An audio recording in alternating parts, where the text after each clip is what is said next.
La idea de supremacía se encontraba implícita en la concepción racional normativa que se configuró en el siglo XIX, como la atestigua la sección 2 del artículo cuarto del texto norteamericano, pero el principio fue estructurado específica y definitivamente en 1803 por la Judicatura norteamericana, acontecimiento reconocido como la contribución más grande que hiciera Estados Unidos al arte de gobernar, la principal aportación al concepto moderno del Estado de Derecho.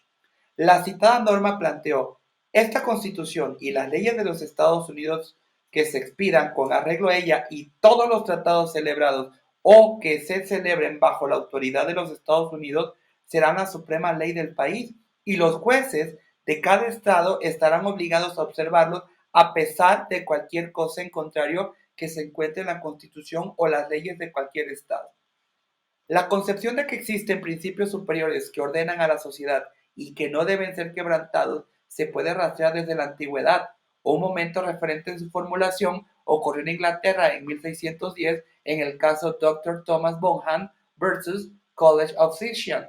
solventado por el juez Edward Coke, que argumentó la prevalencia del jus communi devenido del corpus juris civile y el corpus juris canonici sobre actos del Parlamento. En el siglo XIX, en el contexto de la formación de la nación norteamericana, la idea fue desarrollada por Alexander Hamilton, uno de los padres fundadores. En el Federalista número 78 expuso que una constitución es de hecho una ley fundamental y así debe de ser considerada por los jueces. A ellos pertenece, por lo tanto, determinar su significado, así como el de cualquier ley que provenga del cuerpo legislativo. Y si ocurriere entre las dos una discrepancia, debe de preferirse, como es natural, a aquella que posee fuerza obligatoria y validez superior. En otras palabras, debe de preferirse a la Constitución sobre la ley ordinaria, la intención del pueblo a la intención de sus mandatarios. Por tanto, ningún acto legislativo contrario a la legislación, a la Constitución, puede ser válido. El 24 de febrero de 1803, John Marshall, cuarto presidente de la Suprema Corte de Estados Unidos, construyó el principio en la mítica sentencia del caso Marbury versus Madison. La litis se suscitó por la demanda interpuesta por William Marbury, Dennis Ramsey, Robert Townsend Howe y William Harper contra James Madison, secretario de Estado del presidente Thomas Jefferson, por no entregarle la notificación que los habilitaba como jueces de paz. Los demandantes eran parte de las decenas de funcionarios judiciales que el presidente saliente John Adams nombró la noche antes de culminar su mandato y solicitaban que la Suprema Corte emitiera un writ of mandamus que obligara al Ejecutivo a entregarle sus nombramientos. La institución, proveniente del mundo anglosajón, implicaba un apremio de un tribunal superior a otro inferior para que se ejecutara un acto al que se estaba obligado o se abstuviera de realizar alguno contrario a derecho.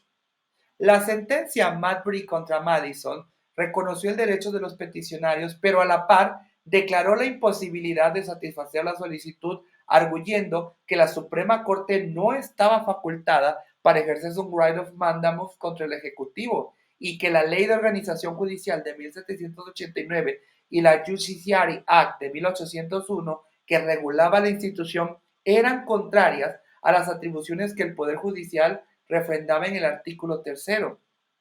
La decisión, además de contradictoria, fue curiosa porque la mencionada ley judicial de 1801 fue firmada por Marshall en su condición de secretario de Estado y había sido empleada como fundamento por la Suprema Corte en los casos United States versus Lawrence en 1794 y United States versus Peters en 1795.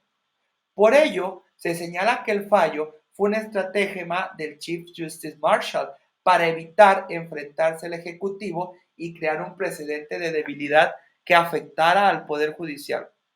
Lo trascendente de la ratio decidendi fue la decantación inductiva del principio al aceptar que, número uno, existe un valor jerárquico de la Constitución como documento resultante del poder constituyente originario.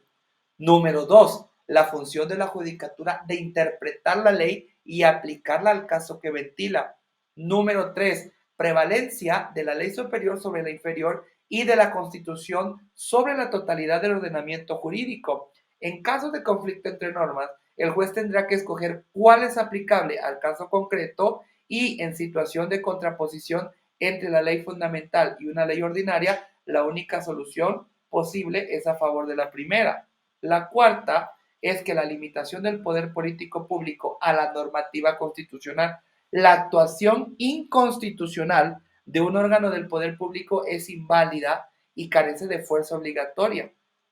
El razonamiento fue retomado hasta 1857 en el caso Dred Scott contra Stanford, resuelto por el juez Roger Brooke Taney, quinto presidente de la Corte Suprema. El caso consistió en el reclamo de la libertad del esclavo Dred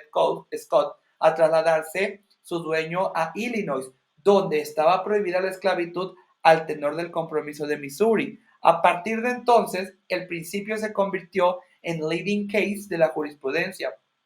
En la contemporaneidad se ha reconstruido la noción al sostenerse que no solo es un principio sobre el que descansa el ordenamiento jurídico y político de un país, sino además un derecho fundamental, el cual se expresa en la prerrogativa del ciudadano a exigir que se respeten los postulados constitucionales. Si partimos del supuesto de que la Constitución es manifestación de la voluntad del pueblo que debe de prevalecer, el principal derecho constitucional que los ciudadanos tienen es el derecho a dicha supremacía, es decir, al respeto de la propia voluntad expresada en la Constitución. El constitucionalismo moderno, por tanto, está montado no solo sobre el principio de supremacía constitucional, sino como secuela del mismo existe un derecho del ciudadano a esa supremacía.